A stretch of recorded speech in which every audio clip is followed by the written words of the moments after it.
네. 간단하게 저기 OT 겸 수험 전략에 대해서 조금 말씀드리겠습니다. 여러분들이 아마 지금 저녁도 드시고 아마 행정법 좀 시작하셔가지고 많이 이렇게 또 적응도 하시는 기간일 거라고 생각이 돼요. 저도 이제 제가 제 소개를 이제 안 드렸는데 저는 이제 김영진 변호사라고 하고요.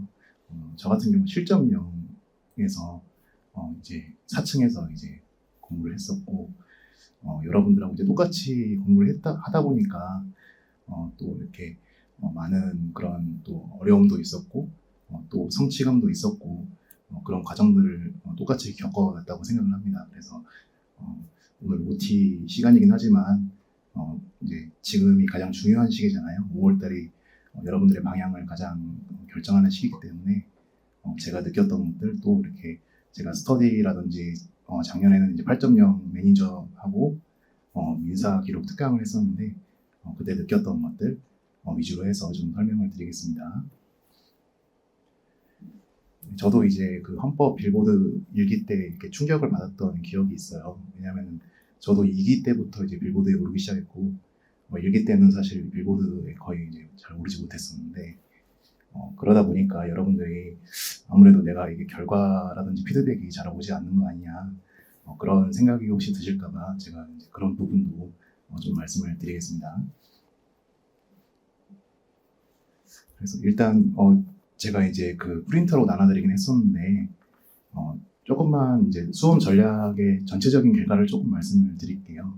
먼저 우리가 이제 목표는 고득점으로 잡되 그 공부를 할 때에는 합격을 생각을 하면서 공부를 해야 된다. 이제 그게 가장 전제 조건인 것 같아요. 그러니까 우리가 뭐 객관식 130개, 그다음에 1100점을 목표로 하는 사람이 있다고 하더라도 내가 공부를 할 때만큼은 어떤 완벽주의라든지 어떤 130개의 어떤 그런 공부를 하는 게 아니라 그냥 남들이 합격할 정도의 수준 그 정도로 공부를 하자. 그렇게 그 공부가 쌓이다 보면은 우리가 이제 합격뿐만 아니라 고득점에 다가갈 수 있다고 그렇게 생각이 되거든요. 그래서 이제 합격을 위한 그 세 가지의 어떤 방향이 있는데 첫 번째는 이제 예측 가능성을 높이는 거예요. 그래서 여러분들이 시험을 잘 본 것 같을 때 실제 결과가 좋아야 된다. 그게 이제 예측 가능성이고요. 두 번째는 기대 가능성이 높아야 되는데 투입하고 산출의 어떤 그런 걸 생각해 봤을 때 내가 그 밸런스가 맞아야 된다. 그러니까 내가 투입을 100을 했을 때 산출도 100에 가깝게 나와야 내가 지금 공부를 제대로 하고 있는 거다. 그렇게 되고요. 세 번째가 조금 이제 가장 중요한데 여러분들이 비우는 전략을 좀 쓰셔야 돼요. 그러니까 우리가 보통 시험을 공부할 때 어떤 물통을 비유를 하면은 물통을 계속 채워서 이제 그거를 유지를 시키는 게 합격의 전제 조건이라고 하잖아요. 근데 다만 우리가 과거에 아니면 작년에 조금 이렇게 미진한 것들 또 보충해야 될 것들은 우리가 좀 비워내고 또 그 자리에 새로운 것을 좀 채워 넣어야 된다. 그래서 보통 전략이 두 가지인데 첫 번째는 이제 부정적인 것을 없애서 비우는 전략이고요. 두 번째는 내가 긍정적인 걸 많이 채워서 비우는 전략이 있어요. 근데 첫 번째 전략이 가장 마음이 편하지만 사실 쉽지 않아요. 그러니까 여러분들이 예를 들면은 부정적인 사람, 부정적인 환경을 없애는 게 생각보다 쉽지 않습니다. 저도 실전 영역에서 해봤기 때문에 이렇게 주변 소음이라든지 또 여러 가지 그런 여름되시면 여러 가지 일들이 많을 거예요. 근데 그때마다 우리가 부정적인 걸 생각을 하기보다는 긍정적인 걸 최대한 많이 만들어서 스터디를 하시면서 긍정적인 상황을 많이 만난다든지 그런 식으로 해서 우리가 비우는 전략을 잘 쓰면은 이 멘탈 관리도 좋고 또 이렇게 합격에 다가갈 수 있다 그런 말씀을 좀 드리겠습니다. 그래서 제가 나눠드린 그 첫 번째 페이지에서 이제 OT긴 하니까 제가 그 간단하게 말씀드리면은 일정에서 저는 이제 당일 강평을 하는 예정이고 당일 강평을 하는 이유는 이제 우리가 기억력이 한계가 있잖아요. 그래서 당일날 내가 피드백을 받아야 그날 저녁에 공부해서 다음날 시험을 보기도 하고 또 채점을 할 때 통으로 채점을 하는 것보다는 좀 세부적으로 단락 단위로 해서 채점을 하는 게 실제 교수님들의 채점 방식이기도 하고 해서 그런 부분들을 최대한 실전과 유사하게 그렇게 조금 해볼 예정입니다. 그래서 그 강평 시간에는 OX 풀이를 15분 정도 해서 조금 이따 말씀드리겠지만은 우리가 그 기출을 이렇게 변형을 해서 전부 다 이제 출제를 할 건데, 그럼에도 불구하고 우리가 완벽하게 다 그 모든 쟁점을 시험에 낼 수는 없어요. 그래서 2번 이상 민출된 모고 쟁점이라든지 이런 부분들은, 최판이라든지 이런 것들은 OX를 강평 시간에 풀이를 하고 이제 그렇게 우리가 피드백을 받음으로써 좀 하는 걸로 그렇게 하겠습니다. 그럼 이제 수험 전략 1번 주말 기록 부분에 대해서 말씀드릴게요. 이제 아직 지금 원장님께서 말씀 안 하셨겠지만 토요일에 이제 주말 기록을 이제 할 거거든요. 그러면은 작년 같은 경우에는 2회차를 제시를 한 다음에 1회차를 그대로 출제를 하는 방식을 택했어요. 그래서 차주에 강평을 하고 그랬는데 올해부터는 2회차를 조금 제시를 하되 이걸 조합을 하고 변형을 좀 할 겁니다. 그래서 왜냐하면은 이게 기록을 그대로 내다 보면은 사실 외워서 풀게 될 수밖에 없어요. 특히 스터디를 하고 나서 우리가 풀잖아요. 그러니까 답이 다 기억이 나고 목차가 기억이 나면 사실은 그거는 조금 이제 한계점이 있을 수도 있다.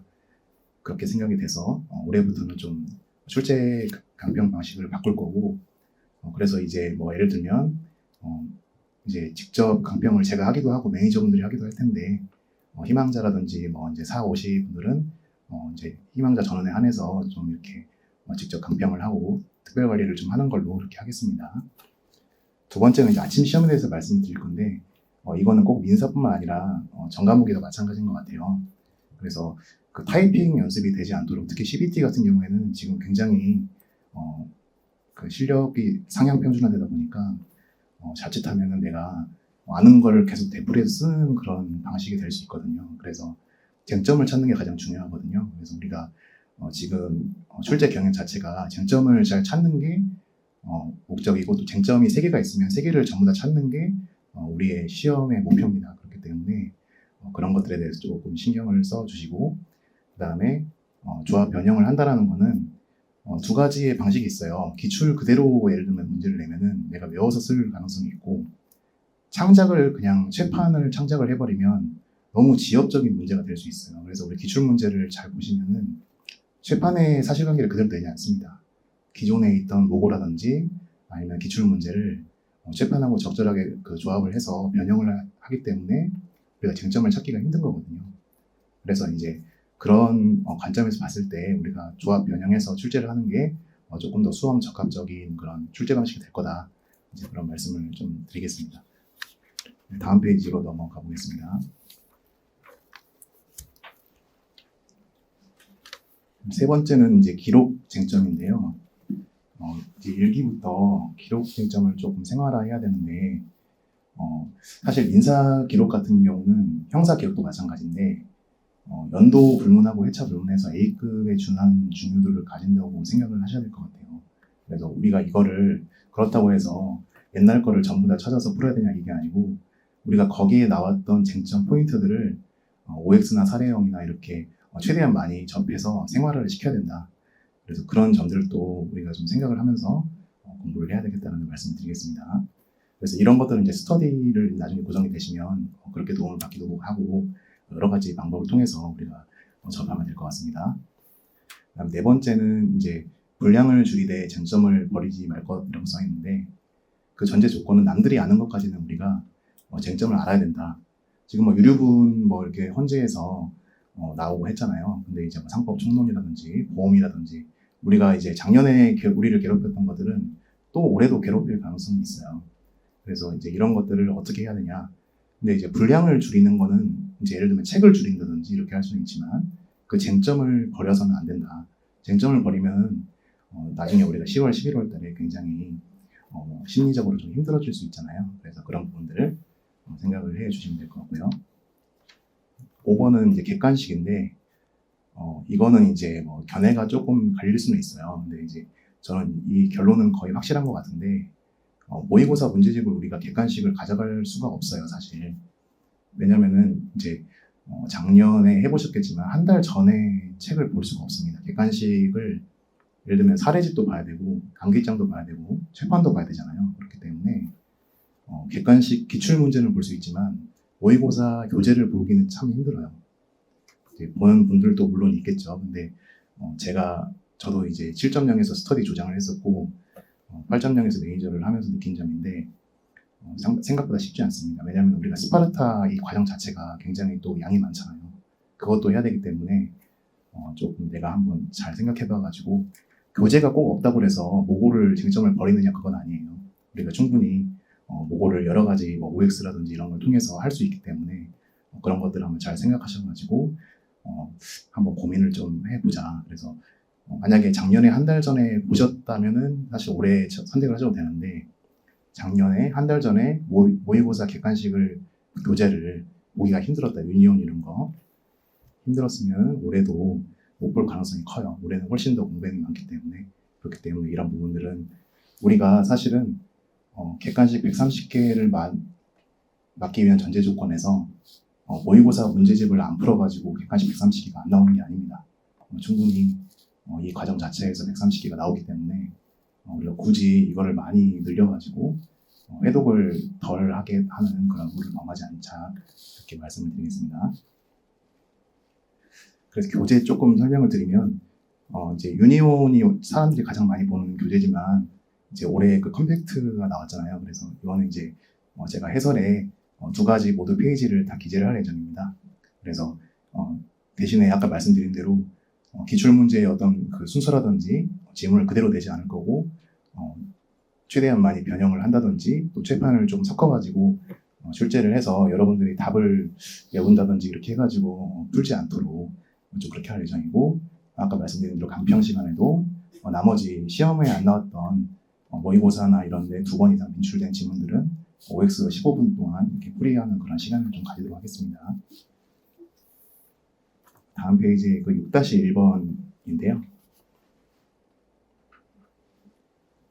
지금 이제 10회부터 13회까지 변호사 시험이 가장 달라진 게 뭐냐면은 문제하고 쟁점이 굉장히 작아졌다는 거예요. 그래서 이제 여러분들도 많이 느끼셨을 수도 있겠지만 1회에서 9회 변호사 시험하고 10회에서 13회 변호사 시험의 출제 경향이 굉장히 많이 바뀌었어요.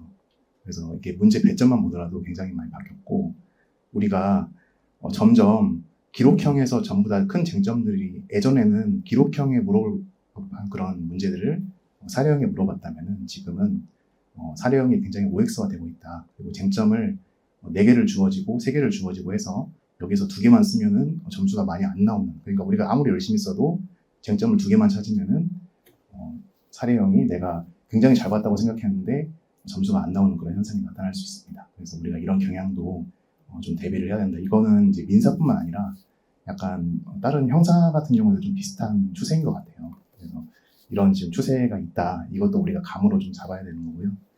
그다음에 교재 같은 경우에는 이제 저희는 이제 스파르타에서 컴팩트를 많이 이제 보시고 하는데 저 같은 경우는 이제 그 기본 이제 기출 문제나 그런 데다가 변형 조합을 할 겁니다. 다만 이제 그 기출하고 최근 5개년 모고에 한정을 할 건데 그 이유는 사실 일기 때는 기출만 봐도 사실 양이 많은데 최근 5개년 모고까지 보는 이유는 실제 출제에서 최근 5개년을 그 모고를 따가지고 재판이나 아니면 다른 중요 판례를 조합을 시켜가지고 문제를 출제하는 경우가 많아요. 그래서 그렇게 하고 나머지는 그러면은 버리는 게 아니고 나머지도 OX로 해가지고 우리가 쟁점을 조금 확인하는 그런 과정으로 삼자. 그래서 이거는 약간 지금의 흐름의 추세인 것 같아요. 그러니까 왜냐면은 이제 변시가 13회까지 가다 보니까 양이 너무 많아요. 너무 많고 우리가 이거를 다 욕심내다 보면은 정작 중요한 회독을 늘릴 수 없다. 그런 관점에서 좀 봐주시면 되겠습니다. 6-2번인데요. 그 민사 일문에 대해서 조금 말씀을 드려야 될 것 같아요. 근데 저도 성적표를 8.0 학생분들의 성적표를 조금 많이 받아봤는데 175점 만점에 110점, 120점 민사 기록 기준입니다. 이렇게 나온다는 거는 보통 형사 기록에서 70점이거든요. 120점이. 그러니까 70점이면 굉장히 고득점이잖아요. 근데 민사 일문은 150점 만점에 75점인 경우가 많아요. 그 이유는 뭐냐면은 우리가 정말 민법하고 민사소송법을 열심히 공부하잖아요. 근데 이거를 일문은 사실 한 문제에 같이 조합이 되는 경우가 있어요. 그래서 우리가 뭐 이렇게 명시적으로 주어지지 않더라도 민사소송법 그 조문을 간단하게로 써야 된다. 그걸 안 쓰면은 2점, 3점씩 날아가기 때문에 그런 것들도 우리가 좀 생각을 하면서 공부를 해야 한다는 말씀 드리고요. 그래서 이런 것들은 뭐 일기 때 본격적으로 내기보다는 파이널이나 2기 때 조금 하는 걸로 하겠습니다. 그리고 상법 같은 경우를 조금 말씀드려야 되는데 상법도 지금 최근 경향이 많이 바뀌고 있잖아요. 그래서 미기출 쟁점이나 조문 체득을 어떻게 하느냐. 그래서 교재 같은 경우에도 조금 작은 면사기 이쪽으로 저는 생각을 하고 있습니다. 그래서 그렇게 좀 참고를 해주시고요. 이거는 추후에 좀 말씀드리겠습니다. 그 다음에 이제 저도 이메일이나 이런 걸로 질문을 가장 많이 받은 게 암기장이나 출판을 어떻게 해야 되느냐. 근데 지금 이제 아직 그 행정법을 하고 계시잖아요. 근데 이제 민법을 하시게 되면은 양이 너무 많기 때문에 벌써 이제 걱정이 많으신 분들이 있는데 결론을 말씀드리면 우리가 8개월 동안 새로운 강사와 새로운 교재를 선택할 시간이 없어요. 저도 그렇게 했었고 그래서 제가 로스쿨 3학년 때 받은 암기장을 그냥 그대로 백과사전식으로 봤습니다. 그리고 이런 어떤 그 스탠스는 사실 저희 스터디원들이나 이렇게 주변을 보더라도 거의 비슷했던 것 같아요. 그래서 지금 강의를 들어가지고 내가 심판을 새롭게 정리를 해보겠다 이렇게 하시면 안 되고 예를 들면 심판을 내가 꼭 사야 되겠다 하면은 작년에 봤던 거에서 내가 체크를 했던 거를 꼭 옮기셔야 됩니다. 만약에 아주 새로운 책을 새롭게 시작하면은 8개월 동안 절대 내 것으로 만들 수 없다. 그래서 심판을 절대 사지 마시라는 게 아니라 만약에 진짜 심판을 사야겠다고 하면은 내가 작년에 체크해뒀던 거를 꼭 옮기는 과정을 해야 된다. 근데 이제 옮기는 과정에서 사실 굉장히 비효율적인 게 발생할 수 있잖아요. 그렇기 때문에 작년에 보던 것을 보는 게 가장 좋다. 그 말씀을 드리는 겁니다. 8번인데요. 학원 생활입니다. 그래서 여러분들이 이제 하다 보면 매너리즘에 빠질 수도 있고 사실 굉장히 힘든 과정이잖아요. 근데 이제 이 전제 조건은 우리만 힘든 게 아니라 다른 사람도 힘들고 그런 거를 말씀드리는 게 아니라 우리가 하나 인정을 해야 될 사실은 모든 사람들이 하루 단위의 수용력이 굉장히 유한하다는 그런 전제 조건이에요. 그래서 이것들은 12월 달에 우리가 달려가기 위해서 페이스 조절을 해야 된다. 그런 관점에서 우리가 굉장히 약간 기술적으로 접근을 해야 된다. 그러니까 이거를 그냥 나는 왜 그럴까, 나는 왜 체력이 약할까 이런 게 아니라 굉장히 기술적인 부분이고 내가 페이스 조절 그 범위 내에 있다. 이렇게 생각을 하시고요. 다음 페이지에 가시면은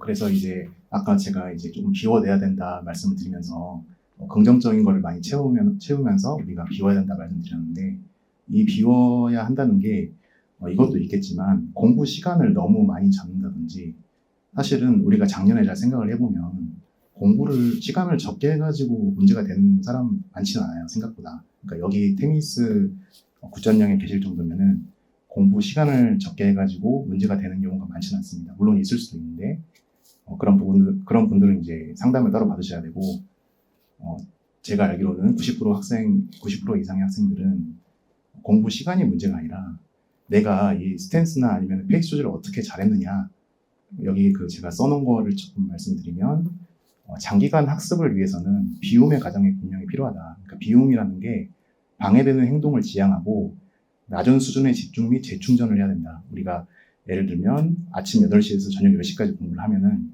나머지 시간은 조금 쉬어줘야 한다. 그런 이야기를 드리는 건데 쉴 때 너무 내 공부에 방해되는 행동을 하지 않고 또 집중을 만약에 그래도 좀 불안할 수도 있잖아요. 그러면은 내가 좀 이렇게 수첩에 적어놨던 그런 것들을 본다든지 해서 그런 것들에 시간을 가져야 된다. 그렇게 함으로써 우리가 다음 날에 또 일어났을 때 더 큰 집중을 할 수 있어요.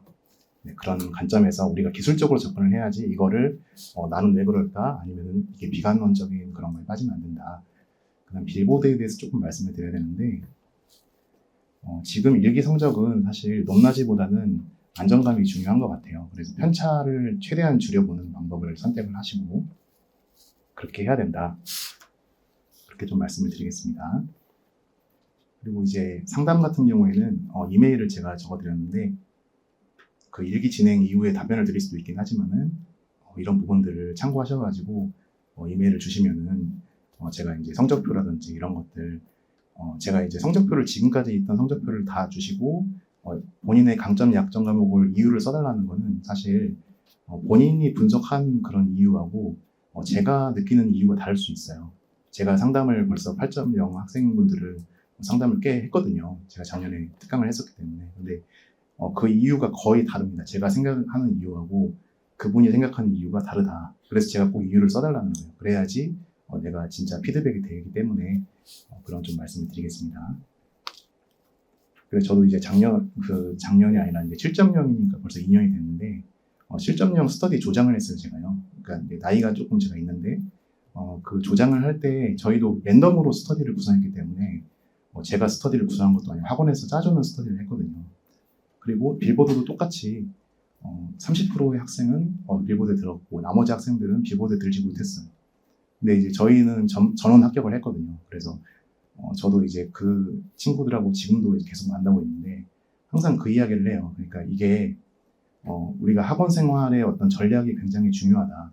그러니까 그 단순하게 우리가 로스쿨 3학년의 그런 과정을 답습하기보다는 내가 이 과정에서 가장 취해야 할 가장 우월적이 어떤 것인지를 좀 냉정하게 판단을 하고 5월달에 그거를 잘 잡아야 이렇게 좋은 방향으로 갈 수 있다. 이런 이야기를 항상 많이 하기 때문에 제가 좀 길게 말씀을 드렸습니다. 마지막으로 이제 진도 범위에 대해서 조금 말씀드리고 끝내겠습니다.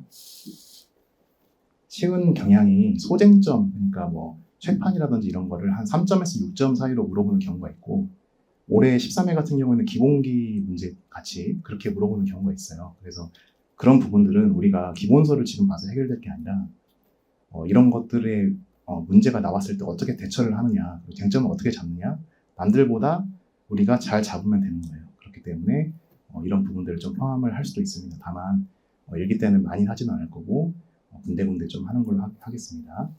그래서 객관식을 보시면 객관식은 기출만 위주로 하되 아까 말씀드린 대로 군데군데 이제 변형적으로 할 거고요. OX는 강평 시간에 이제 할 거고 사례형 같은 경우에는 5개년 모고, 19년 모고부터 23년 모고까지 기출 전개년을 해서 이렇게 하더라도 양이 굉장히 많습니다. 그래서 이 정도 하면은 충분하게 우리가 합격의 안정적인 합격권에 들 수 있다. 그리고 그 시작은 채권 총론부터 시작을 할 거예요. 민법 총론부터 시작하지 않고 채권 총론부터 시작하는 이유는 대부분의 지금 민사법 강사님들이 채권 총론부터 시작을 하고 있어요. 근데 저는 거기에 동의를 하거든요. 왜냐면은 채권 총론을 먼저 해야 민사 총론 때, 그러니까 민사법 총론할 때 우리가 그 채권 총론의 그런 쟁점하고 같이 연계를 시킬 수가 있어요. 민법 총론 쟁점만 하면은 우리가 1문도 놓치지만 2문을 놓칠 가능성이 높아요. 그렇기 때문에 이 어떤 순서라든지 이런 것들도 충분하게 고민을 해서 한 거기 때문에 여러분들이 한번 보시고 또 이렇게 수험하실 때 참고를 좀 해주시기를 당부의 말씀을 드리겠습니다.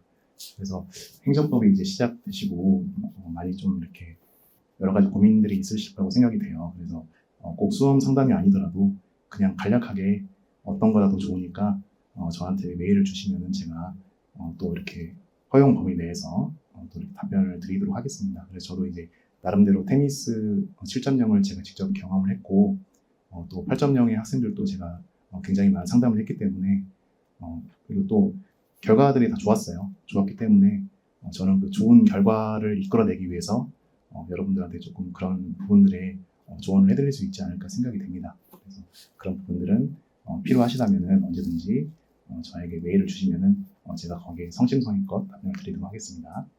네, 그 남은 시간 자습하시고 또 식사 잘 챙겨 드시고 또 다음 시간에 좀 뵙도록 하겠습니다. 감사합니다.